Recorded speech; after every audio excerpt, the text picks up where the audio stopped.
조선 중엽 어느 고즈넉한 마을에 효심으로 이름난 명도라는 사내가 살았습니다. 갓을 쓰고 도포를 입은 양반은 아니었으나 그의 반듯한 행실과 어른을 공경하는 마음은 마을의 그 어떤 양반보다 칭송이 자자했죠. 그도 그럴 것이 노환으로 몸져놓은 아버지를 위해 이른 아침부터 산에 올라 약초를 캐고 저작거리에서 품을 팔아번 돈으로 아버지의 약을 다리는 것을 하루도 거르지 않았으니까요. 마을 사람들은 그런 명도를 볼 때마다 칭찬을 아끼지 않았답니다. 저기 명도 서방님 좀 보게. 시전에 가서 일을 하고 오는 길일 텐데 아버님 드리려 고기 한 점을 샀나 보네. 저런 효자가 또 없지? 그 부인 복순이도 보통 여인이 아니야. 시아버지 시중을 드는 얼굴에 그늘 한 점이 없구먼. 사람들의 말처럼 명도의 아내 복순 또한 현숙하고 마음이 깊은 여인이었습니다. 서방이 벌어온 쌀로는 먼저 시아버지의 밥을 짓고 자신들은 멀건죽으로 끼니를 때우면서도 늘 얼굴에 미소가 가득했죠. 그날도 명도는 품팔이를 마치고 집으로 돌아왔습니다. 서방님, 어서 오셔요. 아버님께선 조금 전에 약을 드시고 잠이 드셨습니다. 부인 덕에 내가 마음 놓고 일을 할 수 있는 것이오. 늘 고맙고 미안할 따름이구려. 그런 말씀 마셔요. 서방님이야말로 고생이 많으시지 않습니까? 두 사람은 비록 가난하였으나 이렇듯 서로를 위하는 마음이 깊어 낡고 소박한 집안에는 늘 따뜻한 온기가 감돌았답니다. 그러던 어느 날 호련히 집 앞으로 나타난 스님 한 분이 명도의 집을 한참이나 들여다보고 있는 것이 아니겠어요? 명도는 일을 하러 나가려다 말고 공손하게 스님에게 다가가 말을 건넸습니다. 스님, 무슨 일로 오셨는지. 이 집에 맑고 귀한 기운이 서려 있어 잠시 발길을 멈추었소. 스님은 명도의 얼굴을 지그시 바라보더니 고개를 끄덕이며 말을 이었습니다. 얼굴을 보니 효심이 하늘에 닿았고 그 마음에는 덕이 산처럼 쌓여 있구려. 과찬의 말씀이십니다, 스님. 허나 안타까운 것이 딱 한 가지 있네. 자네의 사주에는 본디 아들이 없을 운명이야. 그 말은 명도에게 마른 하늘의 날벼락과도 같았습니다. 대를 잇지 못한다는 것은 이 시대의 사내에게 가장 큰 불효이자 슬픔이었으니까요. 명도의 얼굴이 삽시간에 잿빛으로 변했죠. 스님, 그것이 정녕 저희 운명이란 말씀이십니까? 명도의 떨리는 목소리에 스님은 알 수 없는 미소를 지으며 답했습니다. 운명은 그러하나 하늘은 지극한 정성을 외면하지 않는 법. 자네의 효심이 이미 하늘을 감동시켰으니 머지않아 운명을 거스르는 귀한 선물을 받게 될 것이야. 스님은 더 이상 아무 말 없이 왔던 길을 되돌아 사라져 버렸습니다. 명도는 스님이 사라진 쪽을 멍하니 바라볼 뿐이었답니다. 부인 복순 또한 방 안에서 조용히 숨을 죽이고 있었죠. 그날 이후 스님의 알 수 없는 예언은 부부의 마음에 작은 희망의 불씨로 남게 되었습니다. 스님이 다녀간 뒤로 몇 달의 시간이 흘렀습니다. 가을 들녘을 황금비드로 물들이던 벼들도 모두 곳간으로 들어가고 어느덧 나뭇가지만 시린 바람이 스치는 초겨울이 되었죠. 부부의 마음에 심어졌던 희망의 불씨는 현실의 팍팍함 속에 희미해지는 듯 했습니다. 그들에게는 하루하루 시아버지의 약값을 벌고 끼니를 잇는 것이 더 시급한 일이었으니까요. 그러던 어느 시린 초겨울 밤이었습니다. 명도의 아버지는 아들의 손을 꼭 잡은 채 희미한 미소를 지어 보였답니다. 평생을 자식 걱정만 하다 가는 그의 마지막은 더없이 평화로워 보였죠. 아버지, 정신 좀 차려보세요. 명도는 목 놓아 아버지를 불렀으나 이미 아버지의 온기는 차갑게 식어가고 있었답니다. 하늘이 무너지고 땅이 꺼지는 듯한 슬픔은 생각보다 깊었던 거죠. 상주가 된 명도는 슬퍼할 겨를도 없이 장례를 치러야 했습니다. 그의 깊은 효심을 아는 마을 사람들은 모두 자신의 일처럼 슬퍼하며 명도의 상갓집을 찾아와 그를 위로했죠. 아이고, 저런 효자를 두고 먼저 가시다니 하늘도 무심하시지. 명도 아비가 살아생전에 아들 자랑이 대단했었는데 명도를 보니 하늘이 무너진 얼굴이구먼. 며칠째 곡기 한 번 입에 대지 않고 아버님 곁만 지킨다지요. 복순이는 오죽하겠는가. 이제 저 부부가 서로 의지하며 살아야 할 텐데 걱정이 태산이겠어. 사람들의 위로 속에서 명도는 묵묵히 상주 노릇을 다했습니다. 그리고 아버지의 사무제를 마친 그날 밤, 그는 아내 복순을 앞에 앉히고는 어렵게 입을 열었죠. 부인, 내 중대한 결심을 하였소. 어떤 결심이시기에 그리 안색이 어두운 것인가요? 나는 아버님 묘소 곁에서 3년간 심요살이를 해야 할 것 같소.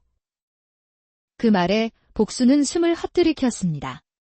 심유살이란 부모의 묘 옆에 막을 짓고 3년간 머무는 것으로 효심의 가장 큰 표현이긴 했으나 살아있는 사람에게는 죽음과도 같은 고행이었답니다. 더구나 혼인한 지 얼마 되지 않은 아내를 홀로 두고 떠나는 것은 쉬운 결정이 아니었죠. 서방님, 어찌 그런 힘든 결심을 하셨습니까? 서방님의 몸이 먼저 상할까 걱정이 됩니다. 아버님 살아생전 더 따뜻한 밥 한 끼, 더 좋은 옷 한 벌 해드리지 못한 것이 내게는 천추의 한으로 남았소. 일이라도 하지 않으면 내가 평생을 죄인으로 살 것 같구려. 그러니 부디 나를 원망치 말아주시오. 복수는 눈물이 왈칵 쏟아졌지만 서방의 깊은 효심과 슬픔을 누구보다 잘 알기에 그 뜻을 막을 수 없었답니다. 복수는 눈물을 삼키고 남편의 손을 꼭 잡았습니다. 서방님의 그 마음을 제가 어찌 헤아리지 못하겠습니까? 원망이라니요. 당치도 않은 말씀입니다. 부디 몸조심하시어 아버님 곁을 잘 지켜주셔요. 이 집과 살림은 제가 책임지고 지키고 있겠습니다. 그렇게 명도는 부친의 묘 옆에 차가운 바람을 겨우 막을 정도의 작은 흙 움막을 짓고 3년간의 기나긴 심요살이를 시작했답니다. 복수는 그날부터 매일같이 음식을 장만하여 험한 산길을 올랐습니다. 서방이 걱정할까 힘든 내색 한 번 하지 않고 묵묵히 서방의 효심을 뒷바라지하는 것이 아내 자신의 도리라 생각했으니까요. 그렇게 부부의 시간은 다른 공간에서 같은 무게로 흐르기 시작했습니다. 시간은 덧없이 흘러 어목했던 겨울은 가고 산에 진달래가 만발하는 봄이 왔습니다. 그리고 그 꽃마저 시들고 짙은 녹음과 찌는 듯한 더위가 찾아오는 여름이 되었죠. 복수는 계절이 바뀌는 것도 잊은 채 매일같이 서방에게 산길을 오를 뿐이었답니다. 새벽같이 일어나 정성껏 밥을 짓고 서방이 좋아하던 반찬을 만들어 바구니에 담았습니다. 그것을 이고 가파른 산길을 오르는 것은 고된 일이었으나 복수는 조금도 힘들다 생각하지 않았죠. 움막에서 야윈 얼굴로 자신을 기다리는 서방을 볼 수만 있다면 그 어떤 고생도 달게 받을 수 있었습니다. 부인, 이 험한 길을 매일같이 어찌 오시오. 내 걱정은 말고 하루쯤은 쉬어도 괜찮소. 서방님이야말로 끼니 거르지 마시고 잘 챙겨 드셔요. 저는 괜찮습니다. 부부는 늘 서로의 안위를 먼저 걱정할 뿐이었죠. 그러던 어느 여름날 길고 긴 장마가 시작되었습니다. 며칠이고 밤낮을 가리지 않고 하늘에 구멍이라도 뚫린 듯 비가 쏟아졌죠. 그날 밤은 유독 비바람이 거셌답니다. 천둥이 세상을 가를 듯 울부짖었고 번갯불이 칠흑 같은 어둠을 대낮처럼 밝혔습니다. 복수는 텅 빈 방 안에서 홀로 이불을 뒤집어 쓴 채 공포에 떨고 있었죠. 혼잣말, 서방님은 저 산속 움막에서 무섭지 않으실까? 자신의 무서움보다 산속에 홀로 있을 서방의 걱정이 앞서는 그녀였습니다. 그런데 그때 쿵, 쿵쿵, 쿵. 세찬 빗소리를 뚫고 누군가 대문을 두드리는 소리가 희미하게 들려왔습니다. 복수는 깜짝 놀라 숨을 죽였죠. 이런 칠흑 같은 밤에 비바람을 뚫고 찾아올 사람은 아무도 없었으니까요. 혹시 못된 비적이라도 든 것인가 싶어 복수는 두려움에 몸을 떨었답니다. 쿵쿵, 문 두드리는 소리는 그치지 않았습니다. 복수는 용기를 내어 문 쪽으로 다가가 떨리는 목소리로 물었습니다. 누구세요? 이 밤중에 어인 일이십니까? 그러자 문밖에서 너무나도 익숙한 목소리가 들려오는 것이 아니겠어요? 부인, 나오, 당신 서방이요. 복수는 제 귀를 의심했습니다. 분명 산속 움막에 있어야 할 서방님의 목소리였습니다. 서방님. 정말 서방님이십니까? 그렇소. 문 좀 열어주시오. 복수는 허둥지둥 빗장을 풀고 문을 열었습니다. 헌데 이것이 무슨 일이랍니까? 문 밖에는 비에 흠뻑 젖은 상복 차림의 서방명도가 정말로 서 있는 것이 아니겠어요? 야윈 얼굴, 슬픔에 잠긴 눈빛, 그리고 자신을 바라보는 말투까지 틀림없는 자신의 서방이었습니다. 서방님, 어찌 된 일입니까?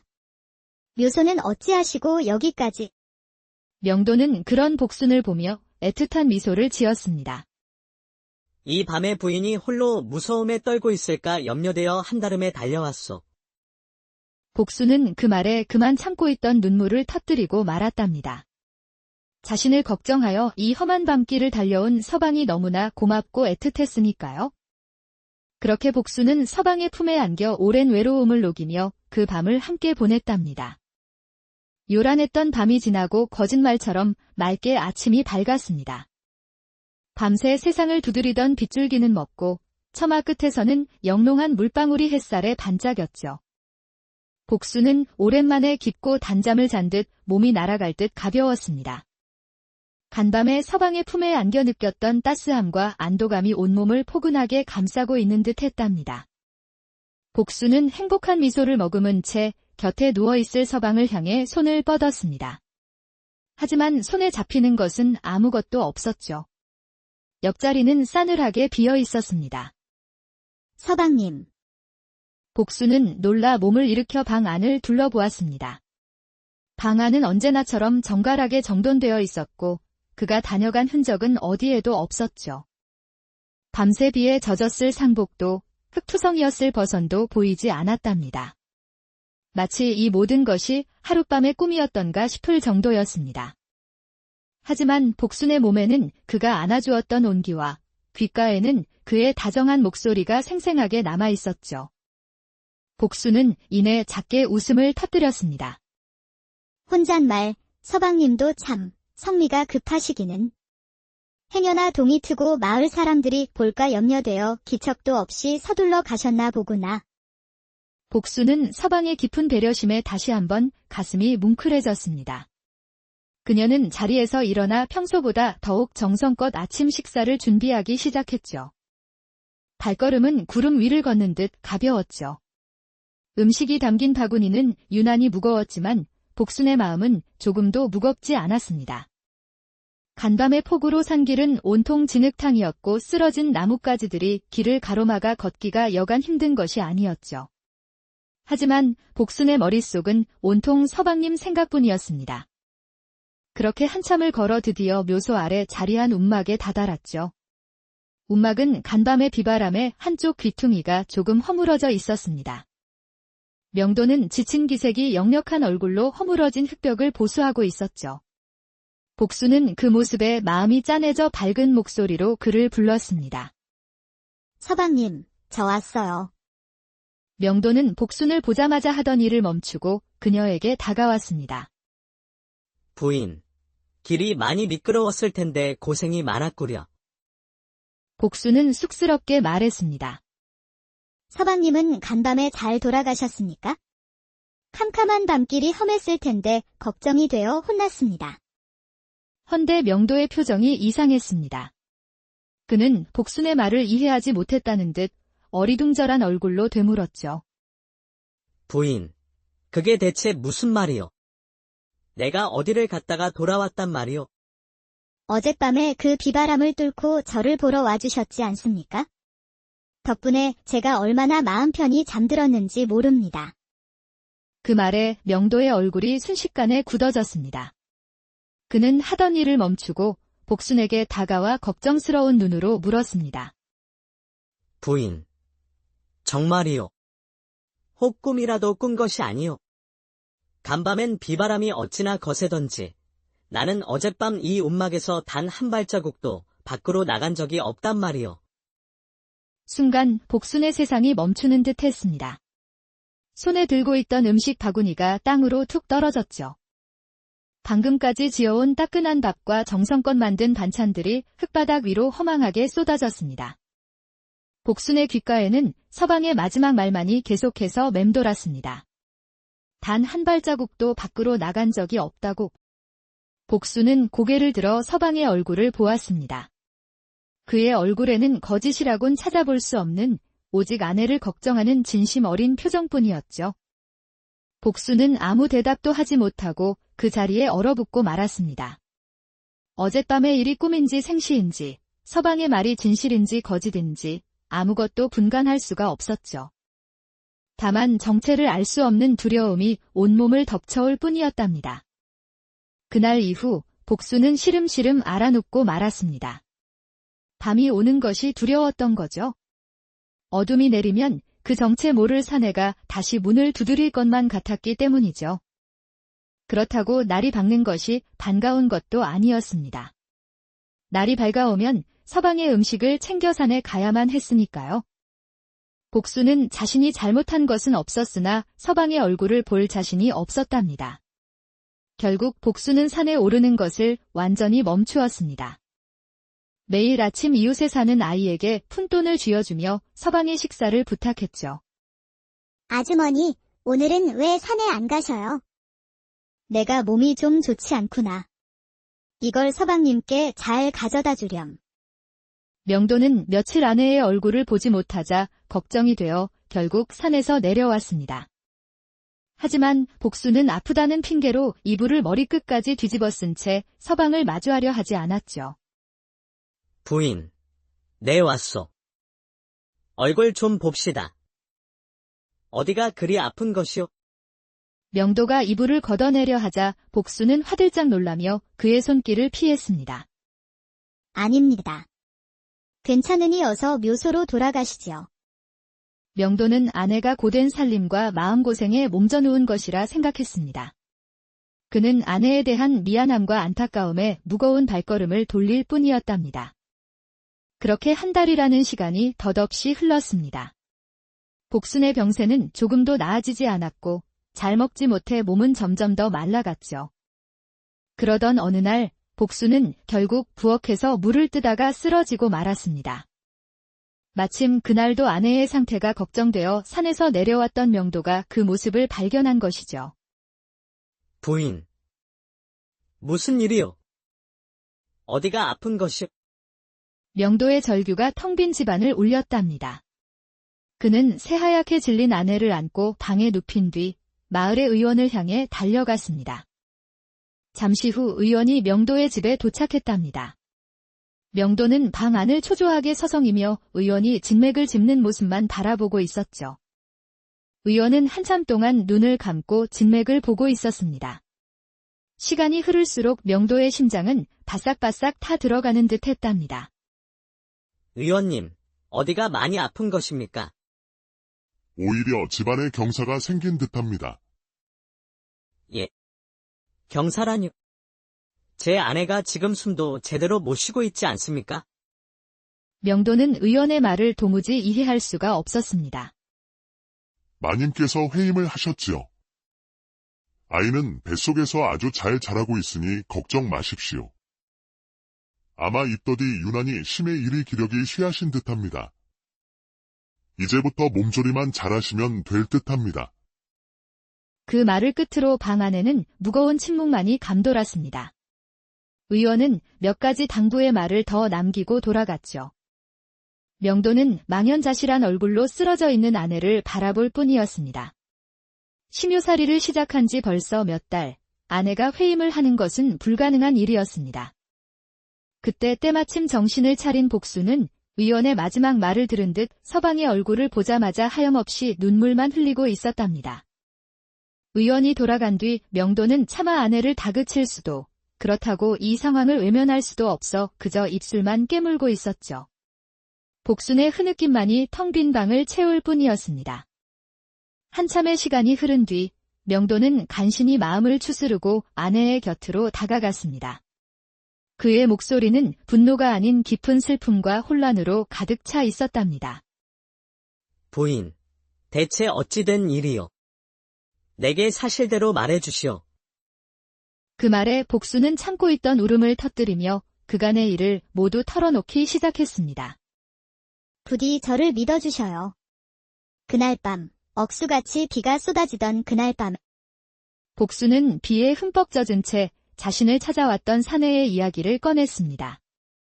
서방님과 똑같이 생긴 얼굴, 똑같은 목소리, 똑같은 상복 차림, 그리고 제가 걱정이 되어 험한 밤길을 달려왔다는 목소리까지 모든 것이 서방님이셨습니다.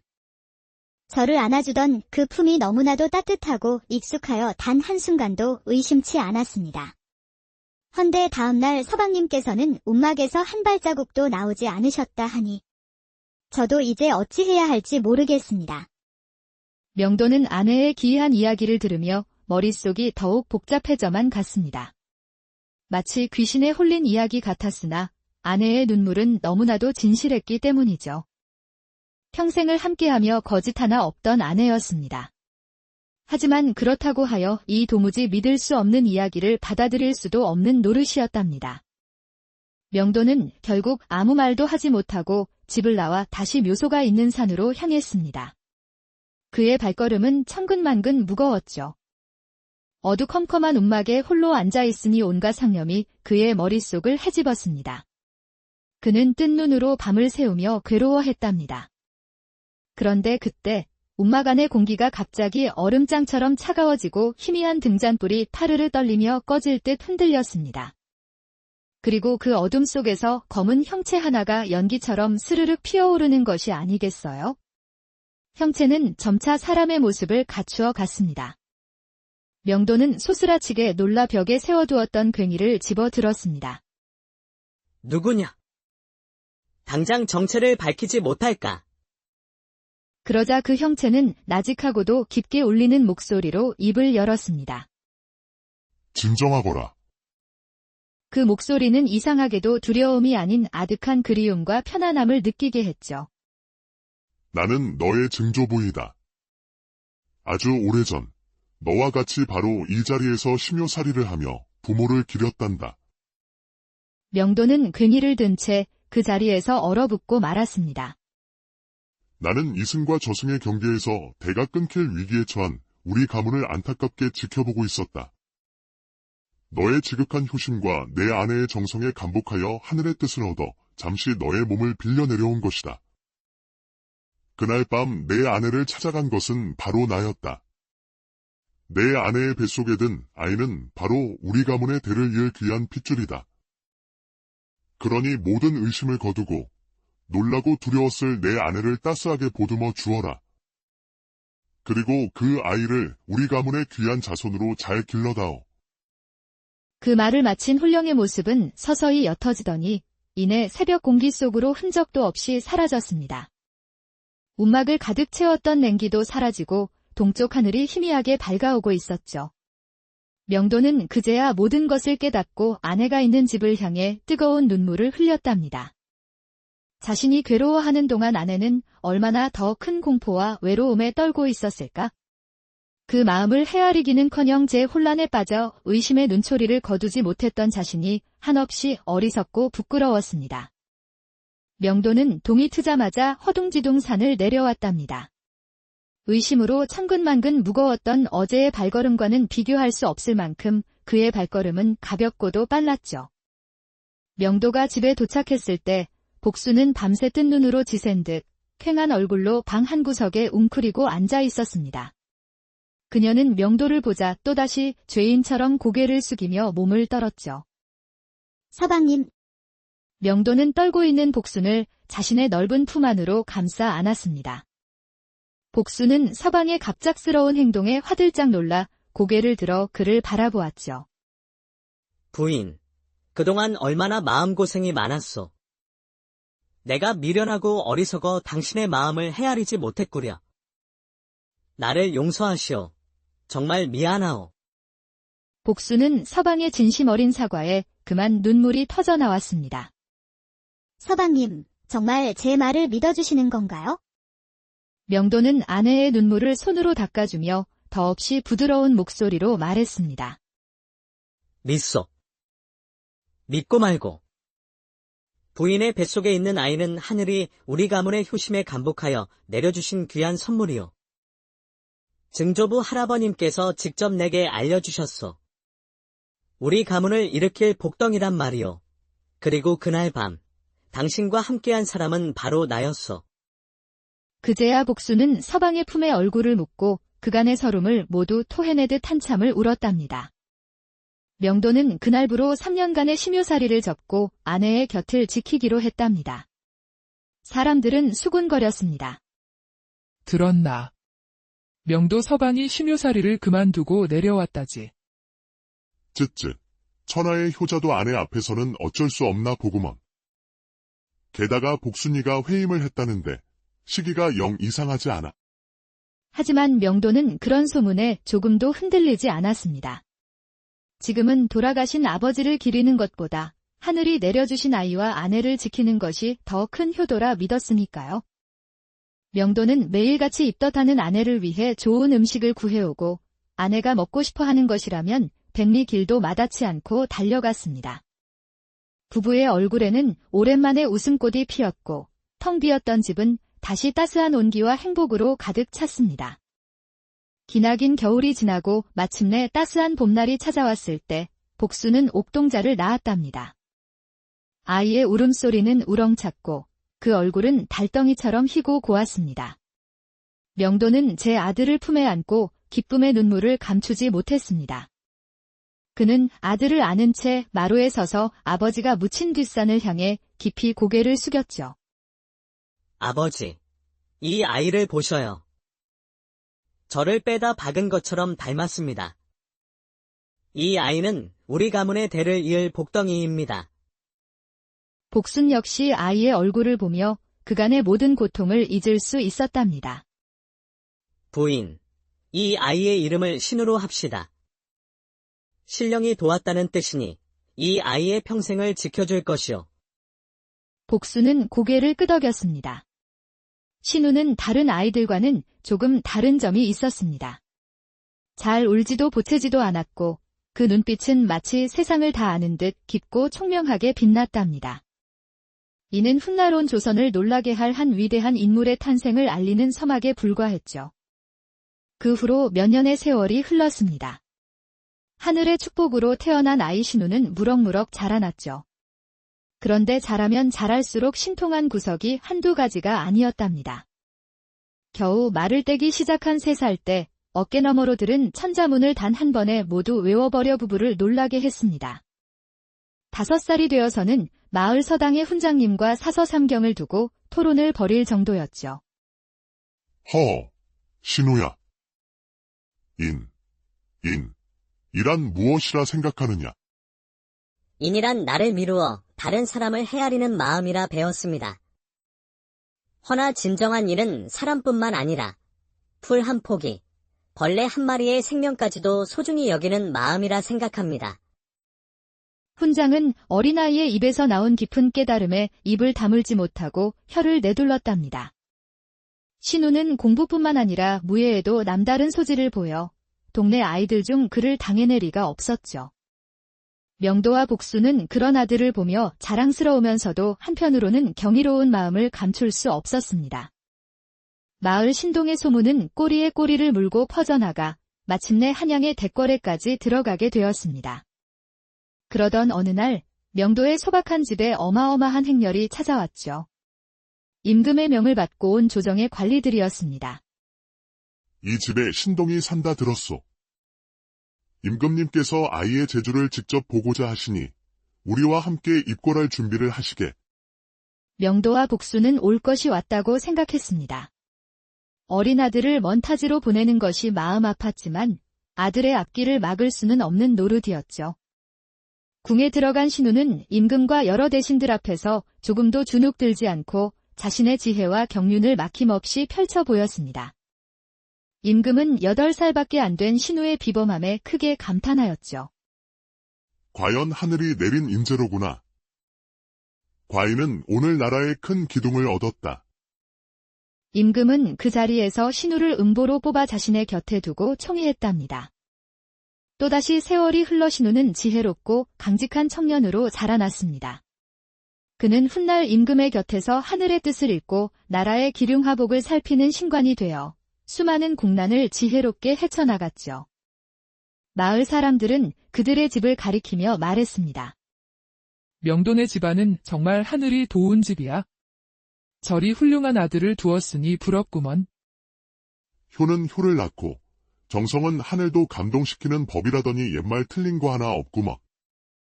그 후로 명도와 복순의 집은 하늘의 뜻을 받든 집이라는 의미의 봉천가로 불리게 되었습니다. 그 집터는 대대손손 복이 마르지 않는 명당으로 알려졌죠. 그렇게 지극한 효심으로 운명을 바꾼 명도와 복순, 그리고 하늘의 뜻으로 태어나 나라의 기둥이 된 신우의 이야기는 봉천가의 전설이 되어 사람들의 입에 오르내렸습니다. 그리고 명도는 아내, 복순, 조선 중엽 어느 고즈넉한 마을에 효심으로 이름난 명도라는 사내가 살았습니다. 갓을 쓰고 도포를 입은 양반은 아니었으나 그의 반듯한 행실과 어른을 공경하는 마음은 마을의 그 어떤 양반보다 칭송이 자자했죠. 그도 그럴 것이 노환으로 몸져놓은 아버지를 위해 이른 아침부터 산에 올라 약초를 캐고 저작거리에서 품을 팔아번 돈으로 아버지의 약을 다리는 것을 하루도 거르지 않았으니까요. 마을 사람들은 그런 명도를 볼 때마다 칭찬을 아끼지 않았답니다. 저기 명도 서방님 좀 보게. 시전에 가서 일을 하고 오는 길일 텐데 아버님 드리려 고기 한 점을 샀나 보네. 저런 효자가 또 없지? 그 부인 복순이도 보통 여인이 아니야. 시아버지 시중을 드는 얼굴에 그늘 한 점이 없구먼. 사람들의 말처럼 명도의 아내 복순 또한 현숙하고 마음이 깊은 여인이었습니다. 서방이 벌어온 쌀로는 먼저 시아버지의 밥을 짓고 자신들은 멀건 죽으로 끼니를 때우면서도 늘 얼굴에 미소가 가득했죠. 그날도 명도는 품팔이를 마치고 집으로 돌아왔습니다. 서방님, 어서 오셔요. 아버님께선 조금 전에 약을 드시고 잠이 드셨습니다. 부인 덕에 내가 마음 놓고 일을 할 수 있는 것이오. 늘 고맙고 미안할 따름이구려. 그런 말씀 마셔요. 서방님이야말로 고생이 많으시지 않습니까? 두 사람은 비록 가난하였으나 이렇듯 서로를 위하는 마음이 깊어 낡고 소박한 집안에는 늘 따뜻한 온기가 감돌았답니다. 그러던 어느 날 호련히 집 앞으로 나타난 스님 한 분이 명도의 집을 한참이나 들여다보고 있는 것이 아니겠어요? 명도는 일을 하러 나가려다 말고 공손하게 스님에게 다가가 말을 건넸습니다.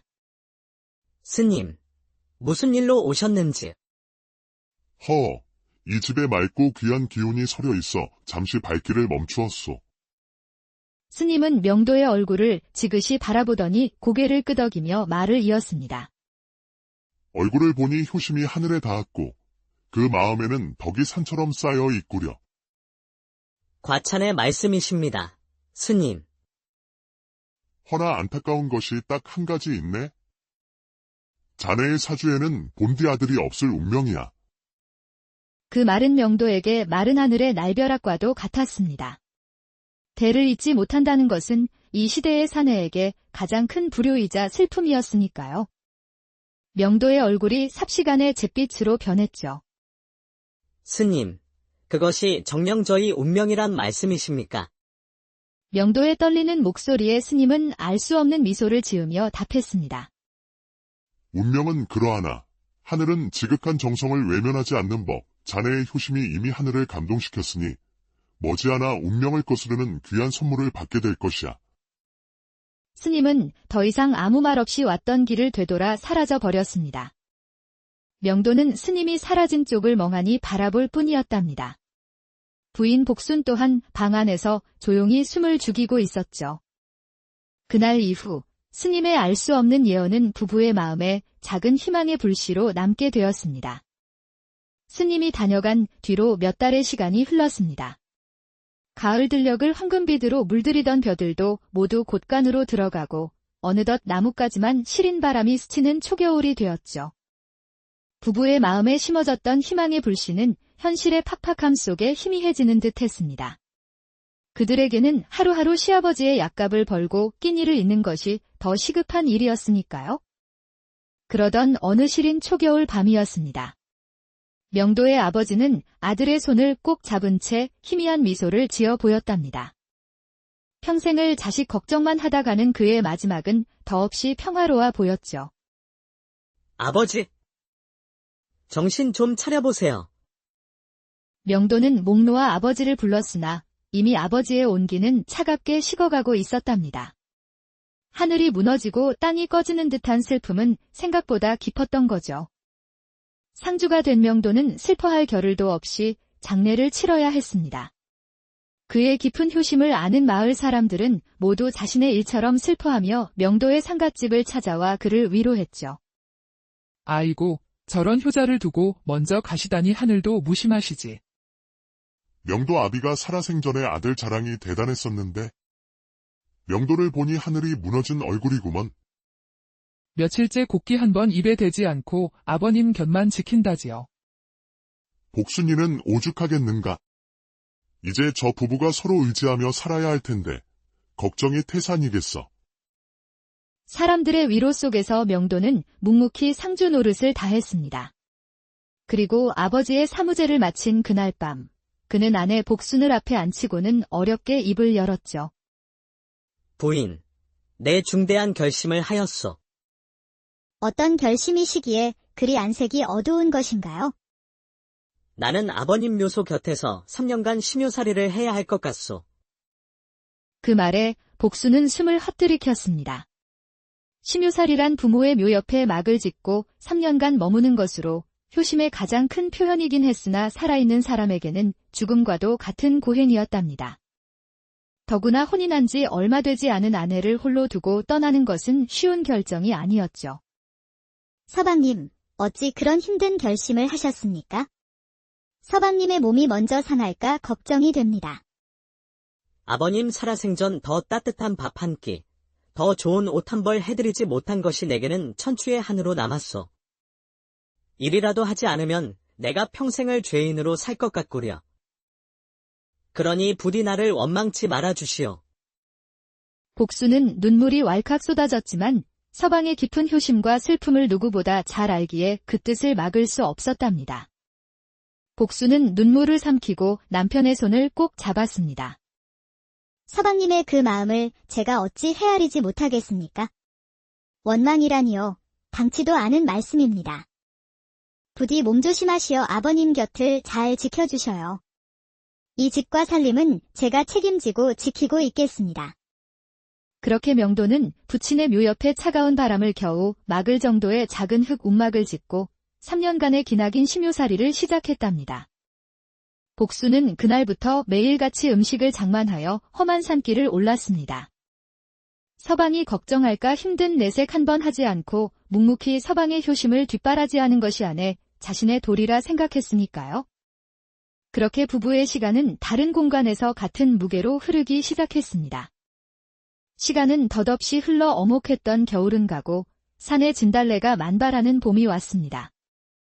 그리고 그 꽃마저 시들고 짙은 녹음과 찌는 듯한 더위가 찾아오는 여름이 되었죠. 복수는 계절이 바뀌는 것도 잊은 채 매일같이 서방에게 산길을 오를 뿐이었답니다. 새벽같이 일어나 정성껏 밥을 짓고 서방이 좋아하던 반찬을 만들어 바구니에 담았습니다. 그것을 이고 가파른 산길을 오르는 것은 고된 일이었으나 복수는 조금도 힘들다 생각하지 않았죠. 움막에서 야윈 얼굴로 자신을 기다리는 서방을 볼 수만 있다면 그 어떤 고생도 달게 받을 수 있었습니다. 부인, 이 험한 길을 매일같이 어찌 오시오. 내 걱정은 말고 하루쯤은 쉬어도 괜찮소. 서방님이야말로 끼니 거르지 마시고 잘 챙겨 드셔요. 저는 괜찮습니다. 부부는 늘 서로의 안위를 먼저 걱정할 뿐이었죠. 그러던 어느 여름날 길고 긴 장마가 시작되었습니다. 며칠이고 밤낮을 가리지 않고 하늘에 구멍이라도 뚫린 듯 비가 쏟아졌죠. 그날 밤은 유독 비바람이 거셌답니다. 천둥이 세상을 가를 듯 울부짖었고 번갯불이 칠흑 같은 어둠을 대낮처럼 밝혔습니다. 복수는 텅 빈 방 안에서 홀로 이불을 뒤집어 쓴 채 공포에 떨고 있었죠. 혼잣말, 서방님은 저 산속 움막에서 무섭지 않으실까? 자신의 무서움보다 산속에 홀로 있을 서방의 걱정이 앞서는 그녀였습니다. 그런데 그때 쿵, 쿵쿵, 쿵. 세찬 빗소리를 뚫고 누군가 대문을 두드리는 소리가 희미하게 들려왔습니다. 복수는 깜짝 놀라 숨을 죽였죠. 이런 칠흑 같은 밤에 비바람을 뚫고 찾아올 사람은 아무도 없었으니까요. 혹시 못된 비적이라도 든 것인가 싶어 복수는 두려움에 몸을 떨었답니다. 쿵쿵, 문 두드리는 소리는 그치지 않았습니다. 복수는 용기를 내어 문 쪽으로 다가가 떨리는 목소리로 물었습니다. 누구세요? 이 밤중에 어인 일이십니까? 그러자 문밖에서 너무나도 익숙한 목소리가 들려오는 것이 아니겠어요? 부인. 나오. 당신 서방이요. 복수는 제 귀를 의심했습니다. 분명 산속 움막에 있어야 할 서방님의 목소리였습니다. 서방님. 정말 서방님이십니까? 그렇소. 문 좀 열어주시오. 복수는 허둥지둥 빗장을 풀고 문을 열었습니다. 헌데 이것이 무슨 일이랍니까? 문 밖에는 비에 흠뻑 젖은 상복 차림의 서방명도가 정말로 서 있는 것이 아니겠어요? 야윈 얼굴, 슬픔에 잠긴 눈빛, 그리고 자신을 바라보는 말투까지 틀림없는 자신의 서방이었습니다. 서방님, 어찌 된 일입니까? 묘소는 어찌하시고 여기까지? 명도는 그런 복순을 보며 애틋한 미소를 지었습니다. 이 밤에 부인이 홀로 무서움에 떨고 있을까 염려되어 한달음에 달려왔소. 복수는 그 말에 그만 참고 있던 눈물을 터뜨리고 말았답니다. 자신을 걱정하여 이 험한 밤길을 달려온 서방이 너무나 고맙고 애틋했으니까요.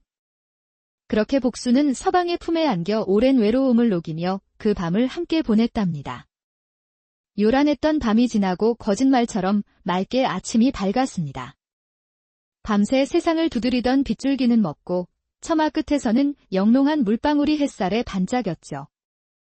복수는 오랜만에 깊고 단잠을 잔 듯 몸이 날아갈 듯 가벼웠습니다. 간밤에 서방의 품에 안겨 느꼈던 따스함과 안도감이 온몸을 포근하게 감싸고 있는 듯 했답니다. 복수는 행복한 미소를 머금은 채 곁에 누워있을 서방을 향해 손을 뻗었습니다. 하지만 손에 잡히는 것은 아무것도 없었죠. 옆자리는 싸늘하게 비어 있었습니다. 서방님. 복수는 놀라 몸을 일으켜 방 안을 둘러보았습니다. 방 안은 언제나처럼 정갈하게 정돈되어 있었고 그가 다녀간 흔적은 어디에도 없었죠. 밤새 비에 젖었을 상복도 흙투성이었을 버선도 보이지 않았답니다. 마치 이 모든 것이 하룻밤의 꿈이었던가 싶을 정도였습니다. 하지만 복순의 몸에는 그가 안아주었던 온기와 귓가에는 그의 다정한 목소리가 생생하게 남아있었죠.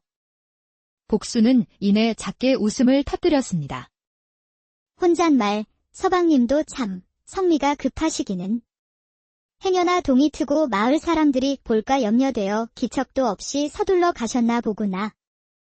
복수는 서방의 깊은 배려심에 다시 한번 가슴이 뭉클해졌습니다. 그녀는 자리에서 일어나 평소보다 더욱 정성껏 아침 식사를 준비하기 시작했죠. 발걸음은 구름 위를 걷는 듯 가벼웠죠. 음식이 담긴 바구니는 유난히 무거웠지만 복순의 마음은 조금도 무겁지 않았습니다. 간밤의 폭우로 산 길은 온통 진흙탕이었고 쓰러진 나뭇가지들이 길을 가로막아 걷기가 여간 힘든 것이 아니었죠. 하지만 복순의 머릿속은 온통 서방님 생각뿐이었습니다. 그렇게 한참을 걸어 드디어 묘소 아래 자리한 움막에 다다랐죠. 움막은 간밤의 비바람에 한쪽 귀퉁이가 조금 허물어져 있었습니다. 명도는 지친 기색이 역력한 얼굴로 허물어진 흙벽을 보수하고 있었죠. 복수는 그 모습에 마음이 짠해져 밝은 목소리로 그를 불렀습니다. 서방님, 저 왔어요. 명도는 복순을 보자마자 하던 일을 멈추고 그녀에게 다가왔습니다. 부인. 길이 많이 미끄러웠을 텐데 고생이 많았구려. 복순은 쑥스럽게 말했습니다. 서방님은 간밤에 잘 돌아가셨습니까? 캄캄한 밤길이 험했을 텐데 걱정이 되어 혼났습니다. 헌데 명도의 표정이 이상했습니다. 그는 복순의 말을 이해하지 못했다는 듯 어리둥절한 얼굴로 되물었죠. 부인. 그게 대체 무슨 말이요? 내가 어디를 갔다가 돌아왔단 말이요? 어젯밤에 그 비바람을 뚫고 저를 보러 와주셨지 않습니까? 덕분에 제가 얼마나 마음 편히 잠들었는지 모릅니다. 그 말에 명도의 얼굴이 순식간에 굳어졌습니다. 그는 하던 일을 멈추고 복순에게 다가와 걱정스러운 눈으로 물었습니다. 부인. 정말이요. 혹 꿈이라도 꾼 것이 아니요. 간밤엔 비바람이 어찌나 거세던지 나는 어젯밤 이 움막에서 단 한 발자국도 밖으로 나간 적이 없단 말이요. 순간 복순의 세상이 멈추는 듯 했습니다. 손에 들고 있던 음식 바구니가 땅으로 툭 떨어졌죠. 방금까지 지어온 따끈한 밥과 정성껏 만든 반찬들이 흙바닥 위로 허망하게 쏟아졌습니다. 복순의 귓가에는 서방의 마지막 말만이 계속해서 맴돌았습니다. 단 한 발자국도 밖으로 나간 적이 없다고. 복순은 고개를 들어 서방의 얼굴을 보았습니다. 그의 얼굴에는 거짓이라곤 찾아볼 수 없는 오직 아내를 걱정하는 진심 어린 표정뿐이었죠. 복순은 아무 대답도 하지 못하고 그 자리에 얼어붙고 말았습니다. 어젯밤의 일이 꿈인지 생시인지, 서방의 말이 진실인지 거짓인지 아무것도 분간할 수가 없었죠. 다만 정체를 알 수 없는 두려움이 온몸을 덮쳐올 뿐이었답니다. 그날 이후 복순은 시름시름 알아눕고 말았습니다. 밤이 오는 것이 두려웠던 거죠. 어둠이 내리면 그 정체 모를 사내가 다시 문을 두드릴 것만 같았기 때문이죠. 그렇다고 날이 밝는 것이 반가운 것도 아니었습니다. 날이 밝아오면 서방의 음식을 챙겨 산에 가야만 했으니까요. 복순은 자신이 잘못한 것은 없었으나 서방의 얼굴을 볼 자신이 없었답니다. 결국 복순은 산에 오르는 것을 완전히 멈추었습니다. 매일 아침 이웃에 사는 아이에게 푼돈을 쥐어주며 서방의 식사를 부탁했죠. 아주머니, 오늘은 왜 산에 안 가셔요? 내가 몸이 좀 좋지 않구나. 이걸 서방님께 잘 가져다 주렴. 명도는 며칠 아내의 얼굴을 보지 못하자 걱정이 되어 결국 산에서 내려왔습니다. 하지만 복순은 아프다는 핑계로 이불을 머리끝까지 뒤집어 쓴 채 서방을 마주하려 하지 않았죠. 부인. 네, 왔소. 얼굴 좀 봅시다. 어디가 그리 아픈 것이오?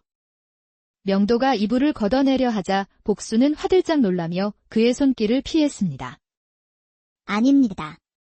괜찮으니 어서 묘소로 돌아가시지요. 명도는 아내가 고된 살림과 마음고생에 몸져누운 것이라 생각했습니다. 그는 아내에 대한 미안함과 안타까움에 무거운 발걸음을 돌릴 뿐이었답니다.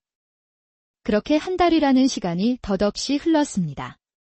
복순의 병세는 조금도 나아지지 않았고 잘 먹지 못해 몸은 점점 더 말라갔죠. 그러던 어느 날 복순은 결국 부엌에서 물을 뜨다가 쓰러지고 말았습니다. 마침 그날도 아내의 상태가 걱정되어 산에서 내려왔던 명도가 그 모습을 발견한 것이죠. 부인. 무슨 일이요? 어디가 아픈 것이오? 명도의 절규가 텅 빈 집안을 울렸답니다. 그는 새하얗게 질린 아내를 안고 방에 눕힌 뒤 마을의 의원을 향해 달려갔습니다. 잠시 후 의원이 명도의 집에 도착했답니다. 명도는 방 안을 초조하게 서성이며 의원이 진맥을 짚는 모습만 바라보고 있었죠. 의원은 한참 동안 눈을 감고 진맥을 보고 있었습니다. 시간이 흐를수록 명도의 심장은 바싹바싹 타 들어가는 듯 했답니다. 의원님, 어디가 많이 아픈 것입니까? 오히려 집안에 경사가 생긴 듯합니다. 예. 경사라뇨? 제 아내가 지금 숨도 제대로 못 쉬고 있지 않습니까? 명도는 의원의 말을 도무지 이해할 수가 없었습니다. 마님께서 회임을 하셨지요. 아이는 뱃속에서 아주 잘 자라고 있으니 걱정 마십시오. 아마 입덧이 유난히 심해 일이 기력이 쇠하신 듯합니다. 이제부터 몸조리만 잘하시면 될 듯합니다. 그 말을 끝으로 방 안에는 무거운 침묵만이 감돌았습니다.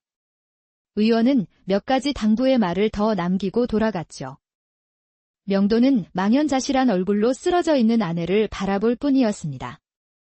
심요살이를 시작한 지 벌써 몇 달, 아내가 회임을 하는 것은 불가능한 일이었습니다. 그때 때마침 정신을 차린 복수는 의원의 마지막 말을 들은 듯 서방의 얼굴을 보자마자 하염없이 눈물만 흘리고 있었답니다. 의원이 돌아간 뒤 명도는 차마 아내를 다그칠 수도, 그렇다고 이 상황을 외면할 수도 없어 그저 입술만 깨물고 있었죠. 복순의 흐느낌만이 텅 빈 방을 채울 뿐이었습니다. 한참의 시간이 흐른 뒤 명도는 간신히 마음을 추스르고 아내의 곁으로 다가갔습니다. 그의 목소리는 분노가 아닌 깊은 슬픔과 혼란으로 가득 차 있었답니다. 부인, 대체 어찌 된 일이요? 내게 사실대로 말해주시오. 그 말에 복수는 참고 있던 울음을 터뜨리며 그간의 일을 모두 털어놓기 시작했습니다. 부디 저를 믿어주셔요. 그날 밤, 억수같이 비가 쏟아지던 그날 밤, 복수는 비에 흠뻑 젖은 채 자신을 찾아왔던 사내의 이야기를 꺼냈습니다. 서방님과 똑같이 생긴 얼굴, 똑같은 목소리, 똑같은 상복 차림, 그리고 제가 걱정이 되어 험한 밤길을 달려왔다는 목소리까지 모든 것이 서방님이셨습니다. 저를 안아주던 그 품이 너무나도 따뜻하고 익숙하여 단 한순간도 의심치 않았습니다. 헌데 다음날 서방님께서는 움막에서 한 발자국도 나오지 않으셨다 하니 저도 이제 어찌해야 할지 모르겠습니다. 명도는 아내의 기이한 이야기를 들으며 머릿속이 더욱 복잡해져만 갔습니다. 마치 귀신에 홀린 이야기 같았으나 아내의 눈물은 너무나도 진실했기 때문이죠. 평생을 함께하며 거짓 하나 없던 아내였습니다. 하지만 그렇다고 하여 이 도무지 믿을 수 없는 이야기를 받아들일 수도 없는 노릇이었답니다. 명도는 결국 아무 말도 하지 못하고 집을 나와 다시 묘소가 있는 산으로 향했습니다. 그의 발걸음은 천근만근 무거웠죠. 어두컴컴한 움막에 홀로 앉아있으니 온갖 상념이 그의 머릿속을 헤집었습니다. 그는 뜬 눈으로 밤을 새우며 괴로워했답니다. 그런데 그때 움막 안의 공기가 갑자기 얼음장처럼 차가워지고 희미한 등잔불이 타르르 떨리며 꺼질 듯 흔들렸습니다. 그리고 그 어둠 속에서 검은 형체 하나가 연기처럼 스르륵 피어오르는 것이 아니겠어요? 형체는 점차 사람의 모습을 갖추어 갔습니다. 명도는 소스라치게 놀라 벽에 세워두었던 괭이를 집어들었습니다. 누구냐? 당장 정체를 밝히지 못할까? 그러자 그 형체는 나직하고도 깊게 울리는 목소리로 입을 열었습니다. 진정하거라. 그 목소리는 이상하게도 두려움이 아닌 아득한 그리움과 편안함을 느끼게 했죠. 나는 너의 증조부이다. 아주 오래전 너와 같이 바로 이 자리에서 심요살이를 하며 부모를 기렸단다. 명도는 괭이를 든 채 그 자리에서 얼어붙고 말았습니다. 나는 이승과 저승의 경계에서 대가 끊길 위기에 처한 우리 가문을 안타깝게 지켜보고 있었다. 너의 지극한 효심과 내 아내의 정성에 감복하여 하늘의 뜻을 얻어 잠시 너의 몸을 빌려 내려온 것이다. 그날 밤 내 아내를 찾아간 것은 바로 나였다. 내 아내의 뱃속에 든 아이는 바로 우리 가문의 대를 이을 귀한 핏줄이다. 그러니 모든 의심을 거두고 놀라고 두려웠을 내 아내를 따스하게 보듬어 주어라. 그리고 그 아이를 우리 가문의 귀한 자손으로 잘 길러다오. 그 말을 마친 훌령의 모습은 서서히 옅어지더니 이내 새벽 공기 속으로 흔적도 없이 사라졌습니다. 움막을 가득 채웠던 냉기도 사라지고 동쪽 하늘이 희미하게 밝아오고 있었죠. 명도는 그제야 모든 것을 깨닫고 아내가 있는 집을 향해 뜨거운 눈물을 흘렸답니다. 자신이 괴로워하는 동안 아내는 얼마나 더 큰 공포와 외로움에 떨고 있었을까? 그 마음을 헤아리기는커녕 제 혼란에 빠져 의심의 눈초리를 거두지 못했던 자신이 한없이 어리석고 부끄러웠습니다. 명도는 동이 트자마자 허둥지둥 산을 내려왔답니다. 의심으로 천근만근 무거웠던 어제의 발걸음과는 비교할 수 없을 만큼 그의 발걸음은 가볍고도 빨랐죠. 명도가 집에 도착했을 때 복수는 밤새 뜬 눈으로 지샌 듯 쾌한 얼굴로 방 한구석에 웅크리고 앉아 있었습니다. 그녀는 명도를 보자 또다시 죄인처럼 고개를 숙이며 몸을 떨었죠. 서방님, 명도는 떨고 있는 복순을 자신의 넓은 품 안으로 감싸 안았습니다. 복수는 서방의 갑작스러운 행동에 화들짝 놀라 고개를 들어 그를 바라보았죠. 부인, 그동안 얼마나 마음고생이 많았소. 내가 미련하고 어리석어 당신의 마음을 헤아리지 못했구려. 나를 용서하시오. 정말 미안하오. 복수는 서방의 진심 어린 사과에 그만 눈물이 터져 나왔습니다. 서방님, 정말 제 말을 믿어주시는 건가요? 명도는 아내의 눈물을 손으로 닦아주며 더없이 부드러운 목소리로 말했습니다. 믿소. 믿고 말고. 부인의 뱃속에 있는 아이는 하늘이 우리 가문의 효심에 감복하여 내려주신 귀한 선물이요. 증조부 할아버님께서 직접 내게 알려주셨소. 우리 가문을 일으킬 복덩이란 말이요. 그리고 그날 밤, 당신과 함께한 사람은 바로 나였소. 그제야 복수는 서방의 품에 얼굴을 묻고 그간의 서름을 모두 토해내듯 한참을 울었답니다.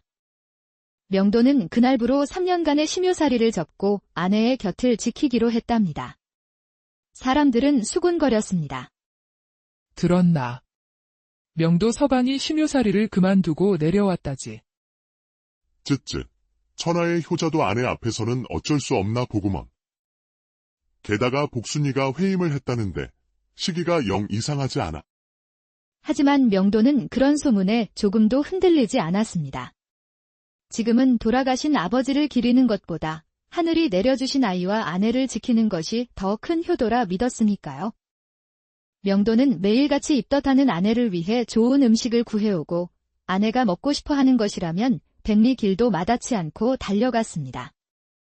부부의 얼굴에는 오랜만에 웃음꽃이 피었고 텅 비었던 집은 다시 따스한 온기와 행복으로 가득 찼습니다. 기나긴 겨울이 지나고 마침내 따스한 봄날이 찾아왔을 때 복수는 옥동자를 낳았답니다.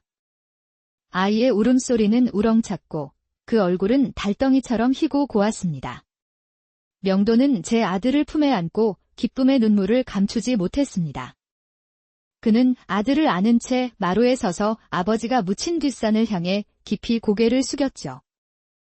아버지, 이 아이를 보셔요. 저를 빼다 박은 것처럼 닮았습니다. 이 아이는 우리 가문의 대를 이을 복덩이입니다.